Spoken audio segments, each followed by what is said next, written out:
오늘 말씀의 제목은 인간의 믿음과 하나님의 자유의지입니다. 오늘 말씀은 에레미야 선지자를 토기장의 집으로 인도하여 하나님의 자유의지를 일깨워주는 말씀입니다. 오늘 1절에서 4절까지 말씀은 여호와께서 예레미야를 토기장의 집으로 인도하여 눈으로 어떤 사건을 관찰하게 하시고, 그 다음에 5절에서 10절까지는 그 사건의 뜻을 해석해 줍니다. 이것은 이런 뜻이다. 그리고 11절에서 12절까지는 현재의 유다 백성의 상황에 적용해서 말씀해 주고 있는 것입니다. 관찰을 하고 그 뜻을 해석해 주고, 그리고 지금의 이 유다 백성의 상황이 이렇다, 이것을 적용해 주고 있는 것입니다. 먼저 이 관찰하는 1절에서 4절까지 말씀을 제가 한번 읽겠습니다. 여호와께로부터 예레미야에게 임한 말씀에 이르시되, 너는 일어나 토기장의 집으로 내려가라. 내가 거기에서 내 말을 내게 들려주리라 하시기로 내가 토기장의 집으로 내려가서 본즉, 하나님 말씀대로 선지자가 토기장의 집으로 내려가서 그 상황을 봤다는 것입니다. 토기장의 집에 일어나는 상황이에요. 그가 농로로 일을 하는데, 즉 토기장이가 이 농로, 이게 돌아가는 판 위에다 이렇게 진흙을 놓고 일을 하고 있는데, 4절입니다. 진흙으로 만든 그릇이 토기장의 손에서 터짐에, 그러니까 진흙으로 그릇을 만들다가 이것이 잘못 찌그러졌던 것 같아요. 토기장의 손에 터짐에 그가 그것으로, 그러니까 그 토기장이가 그 터진 그것으로 자기 의견에 좋은 대로 다른 그릇을 만들더라. 자, 여러분 보시죠. 토기장의 집에 갔는데, 토기장이가 진을 가지고 그릇을 만들고 있어요. 만들고 있는데 이게 지금 형상을 갖추려다가 찌그러진다거나 터져버렸던 거, 어디가 뻥. 그러면 가능성은 몇 가지 있습니다. 토기장이가 이게 진흙이 안 좋은가? 그리고 그것을 딱 그냥 이렇게 해가지고 밖에다, 한쪽에다 치우치고 다른 흙을 갖다 쓸 수도 있죠. 그런 가능성도 있고, 아니 이게 지금 내가 힘을 잘못 뒀나? 다시 한번 이것을 내가 한번 다듬어서 한번 해보자. 그래서 그걸 다시 또 농로 위에 올라와서 다시 처음부터 해서 다른 그릇을 만들 수 있죠. 여러분, 가능성은 이렇게도 할 수 있고 저렇게도 할 수 있지 않습니까? 지금 제가 실제 상황을 말씀했어요. 어떤 물건을 가지고 뭘 이렇게 토기장에 만들려다가 이 재료가 이렇게 잘못된 건지 어떻게 상황이 안 맞았는지 이게 터져버렸어요. 그러면 그 진흙을 버릴 수도 있죠. 근데 그렇게 하지 않고 토기장이가, 여기 보면 정확하게 보면 4절 끝에 자기 의견에 좋은 대로, 자기 의견에 좋은 대로 이렇게 하지 말고 이걸 다시 한번 이걸 빚어보자 했고, 그 결과 좋은 다른 그릇을 만들었다, 이 말씀입니다. 이렇게 될 수도 있고 저렇게 될 수도 있었는데 이렇게 하셨다. 다시 5절부터 6절 말씀을 제가 읽겠습니다. 그때, 자, 그 상황에서 여호와의 말씀이 내게 임하니라. 이르시되, 여호와의 말씀이니라. 이스라엘 족속아, 이 토기장이가 하는 것 같이 내가 능히 너에게 행하지 못하겠느냐.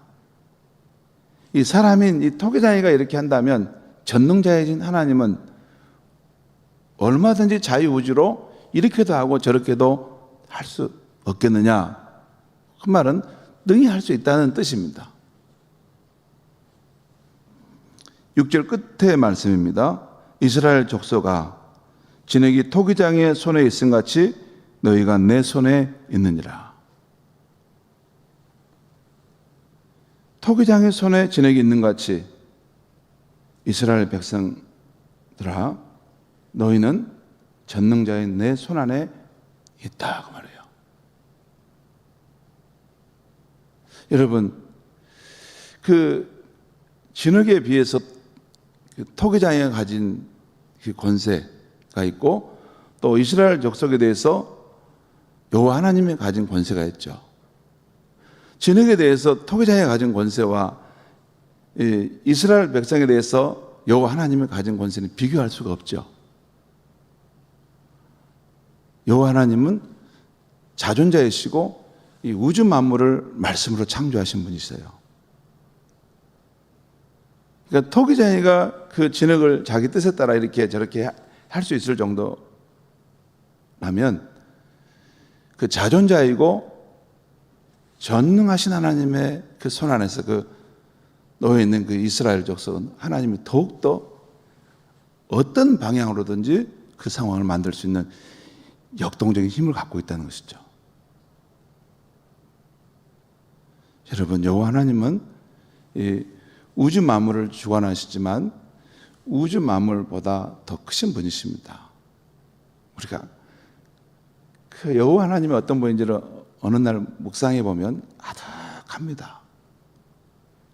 우리는 100년도 못 사는 찰나와 같은 생명인데 그 여호와 하나님이 영원하신 분이시고, 우리는 이게 땅을 이게 어쩌면 개미처럼 걸어다니는 기어다니는 그런 존재라면, 하나님은 광대무변한 우주를 동시에 운행하시고 역사하실 수 있는 분이시죠. 우리가 그냥 이게 성경 말씀을 보면 이게 지금 실제를 여기다 다 담아둘 수가 없어요. 실제 글을 담아둘 수 없고 그 개념을 여기다가 이제 우리 인간 언어로 표현하기 때문에 우리는 실제는 못 보고 그 실제 능력이 다 빠져버린 개념만 여기서 지금 보고 있는 것이죠.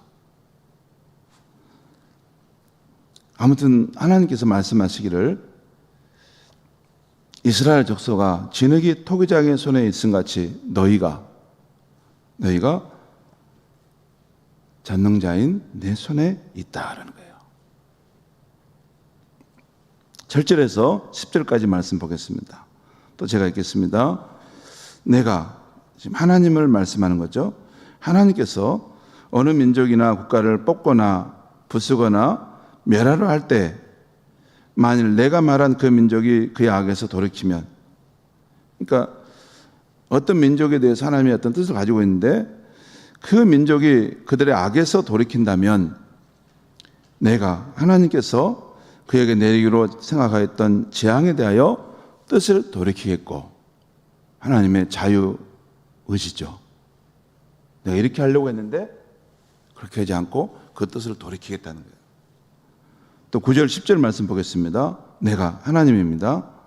어느 민족이나 국가를 건설하거나 심으려 할 때 만일 그 민족이 나 보기에 악한 것을 행하여 내 목소리를 청종하지 아니하면, 하나님이 이런 선한 뜻을 가지고 있다 하더라도, 하나님이 이 선한 뜻을 가지고 그 백성을 통해 일하고자 하셨다 하더라도 그들이 하나님 보기에 계속 악을 행하여 하나님의 목소리를 청종하지 않는다면 내가 그에게 유익하게 하리라고 한 복에 대하여 뜻을 돌이키리라. 그러니까 그에게 유익하도록 복을 주려고 했는데 이 복을 주려고 하는 일을 돌이키겠다는 것이에요. 여러분, 이렇게 말씀드리면 성도들 가운데 뭐 하나님이 그럴 수 있습니다. 그런데 그것은 넌센스입니다. 우리 인간도 자유의지를 따라서 내가 하나님을 믿기도 하고 안 믿는데 그걸 자기 의지로 따라서 자기 의지를 제일 중요하고 생각하는데, 하나님께서 모든 만물의 주관이 하나님께서 자유의지를 가지고 행한다면 그건 불편하게 생각합니다. 아닙니다. 그건 우리 생각이지 하나님도 인격을 가지신 분이시고 자유의지를 따라 행할 수 있는 것이죠. 자기 뜻에 따라. 그 말이죠. 11절 12절 말씀 보겠습니다. 그러므로 이 앞에 있는 내용을 지금 적용한다는 말이에요. 그러므로는 앞에 있는 내용을 다 받아서라는 말이에요. 이제 너는 예레미야 선지자를 향해 말씀한 것이죠. 이제 너는 유다 사람들과 예루살렘 주민들에게 말하여 이르기를 여호와의 말씀에 보라 내가 하나님께서 너희에게 재앙을 내리며 계책을 세워 너희를 치려하노니 너희는 유다 백성은 각기 악한 길에서 돌이키며 너희의 길과 행위를 아름답게 하라 하셨다라. 12절입니다. 그러나 그들이 말하기를 이는 헛되니 우리는 우리의 계획대로 행하며 우리는 각기 악한 마음이 완악한 대로 행하리라 하느니라. 하나님께서 지금 그 백성들에게 마지막 기회를 주셔서 다시 그 백성을 회복하기 원하시는데, 그러나 그 백성은 그럴 것 없다. 우리는 우리 계획대로 행할 것이고 우리는 우리의 완악함대로 갈 것이다. 그렇게 할 것이다는 말씀을 지금 하고 있는 것이죠. 하나님은 지금 예레미야 선지자에게 내가 유다 백성에게 깨우치는 말을 해줘도 그들은 자기들의 계획대로 행하고 자신들의 완악한 대로 행할 것이다 라고 말씀하고 있는 것입니다. 곧 하나님은 그들에 대한 심판을 돌이키려 해도 지금까지 그들이 하나님 앞에 우상 숭배하고 죄를 지은 것을 생각하면 심판받아야 마땅하지만 하나님께서 마지막으로 그들에 대한 심판을 돌이키려고 기회를 주어도 그 백성들은 스스로 자신들의 계획대로 행할 것이라고 말씀하는 것입니다. 성도 여러분, 이 예레미야 18장 11절에서 12절 말씀은 하나님의 자유의지와 인간의 자유의지가 서로 상반되는 모습을 절묘하게 나타내주고 있어요. 하나님은 그의 의지를 통해서 그 백성을 구원해내고 싶지만 심판을 거두고 복을 주고 싶지만 그것이 하나님의 자유의지예요. 그런데 유다 백성은 나 그런 거 안 받겠다고. 그런 거 다 헛된 거라고. 우리 계획대로 가겠다고.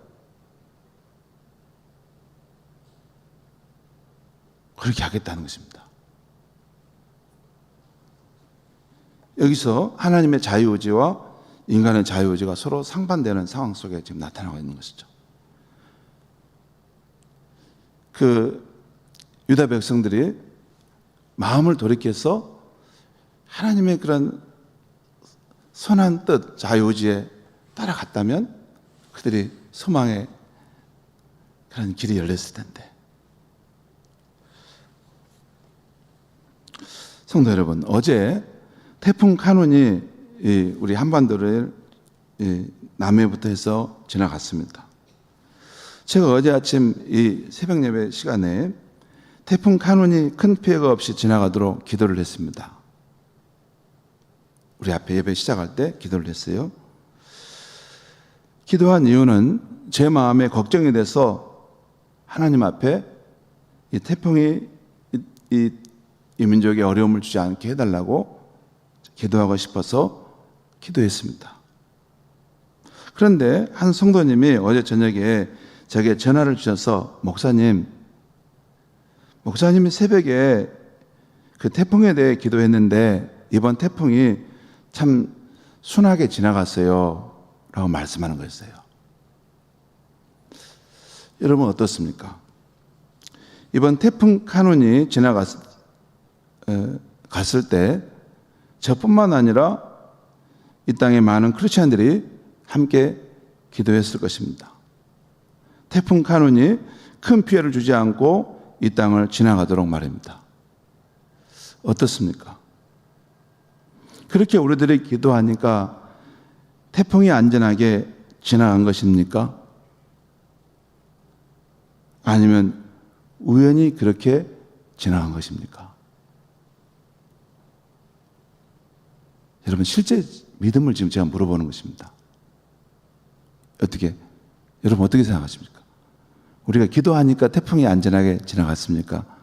아니면 우연히 자연 법칙을 따라 태풍이 그렇게 지나간 것입니까? 피해간 것입니까?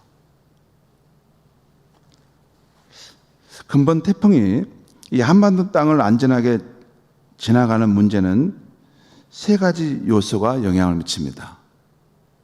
우리가 믿음 안에서 볼 때 첫째는 태풍입니다. 두 번째는 인간의 기도입니다. 세 번째는 하나님의 역사하심입니다. 먼저 태풍은 자연의 법칙대로 그 진로를 가겠죠. 태풍은 하나님이 정하신 자연의 법칙이 있습니다. 그 원인이 일어나면 그 결과를 따라가는, 이것은 하나님이 정한 법칙대로 움직입니다. 이것은 과학자들이 이 부분을 밝혀내는 부분이죠. 과학의 영역입니다. 그 다음은 인간은 이번 태풍에 대해서 두 가지 마음을 가질 수 있어요. 이번 태풍에 대해서 어쩔 수 없는 거지, 곧 오늘 유다 백성들처럼 지금 전쟁이 일어나려고 하는데 무슨 대책이 있겠어? 헛된 일이야. 그건 운명이야. 우리가 당할 수밖에 없는 거야. 이렇게 할 수 있습니다. 그런데 어떤 분은 아니야. 태풍뿐만 아니라 자연 만물을 주관하시는 하나님은 살아계시기 때문에 그분께 기도하면 되는 거야 하면서 기도하는 사람이 있을 수 있습니다. 이게 인간의 영역입니다. 인간의 자유의지를 가진 인간의 영역이에요. 그러면 이제 자유의지를 가지고 있고 또 자연의 법칙의 운행에 개입하실 수 있는 하나님은 어떻게 하실까요? 자연 법칙을 따라 움직이는 태풍의 진로와 인간의 태도를 따라서 하나님은 자기 뜻을 결정하겠죠. 이것이 바로 우리가 당하는 사건과 우리의 믿음과 자유의지를 따라서 그것을 보시고 하나님께서 그 문제에 개입하시는 원리입니다. 여러분, 제가 지금 오늘 아침에 말씀드린 것은 중요한 믿음의 원리입니다. 그러니까 우리가 지금 무슨 일을 당해요. 그리고 그 일에 대한 우리의 믿음이나 또는 자유의지가 있습니다. 여기 두 번째요. 그리고 이것을 우리가 하나님 앞에 어떻게 믿고 또 어떤 태도를 가지고 나가느냐에 따라서 하나님도 그것을 보시고 자신의 자유의지를 결정한다는 것입니다. 그게 성경의 이야기입니다. 결국 우리 삶에 어떤 일이 있고 그 일에 대한 우리의 소원이 있을 때 우리는 믿음과 자유의지를 가지고 하나님 앞에 나아가서 뭔가를 하죠. 그것은 하나님을 신뢰하고 하나님께 기도할 수 있게 됩니다. 그러면 하나님도 자신이 약속한 말씀과 자유의지를 따라서 역사하신다는 것입니다. 이것이 믿음의 원리입니다. 여러분, 잠깐 다시 말씀드립니다. 우리가 살아가는 이 세상에 하나님이 정하신 자연 법칙, 어떤 원칙이 있습니다. 이 법칙들이 있어요. 자연의 법칙에도 있고 인간 생활의 법칙도 있습니다. 그리고 다른 요인이 없다면 그 자연의 법칙대로 우리 삶은 이루어져 갈 것입니다. 그런데 그 가운데 인간이 하나님에 대한 믿음을 가지고 또 그 하나님에 대해서 갈망을 가지고 하나님 이 삶에 대해서 이렇게 개입하시고 도와주십시오. 또 그리고 하나님이 그렇게 역사하실 수 있다고 진짜 믿을 때, 그러면 하나님도 다시 한번 생각하게 되는 것입니다. 왜? 하나님께 숙제를 던진 거거든요. 인간이 하나님 앞에 그 숙제를 던진 것입니다. 그러면 하나님 또한 그 상황에서 자기 자유의지를 가지고 그 사람의 삶에 개입해 들어오게 되는 것입니다. 그게 믿음의 기도입니다. 믿음의 기도를 드릴 때 우리 삶에 하나님의 역사가 일어나는 그런 이유가 거기에 있는 것입니다.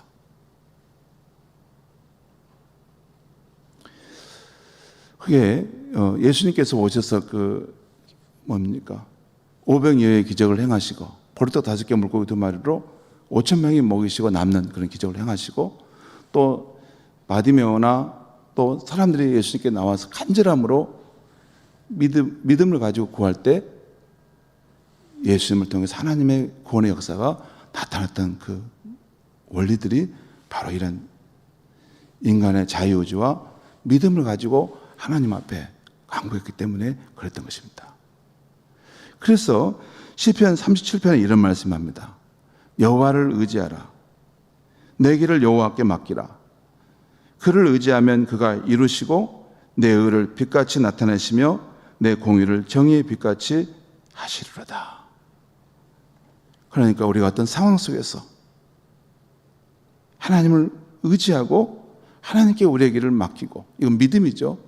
그리고 우리가 자유의지로 나는 하나님, 살아계신 하나님을 의지하고 그분의 도움을 구하겠다라고 하는 선택인 것입니다. 그러면 하나님께서 그 일에 대해서 이제 어떤 반응을 하게 되는 것이죠. 때로는 자연의 법칙 속에서도 일하시지만 때로는 초자연적인 방식으로 일하실 수도 있습니다.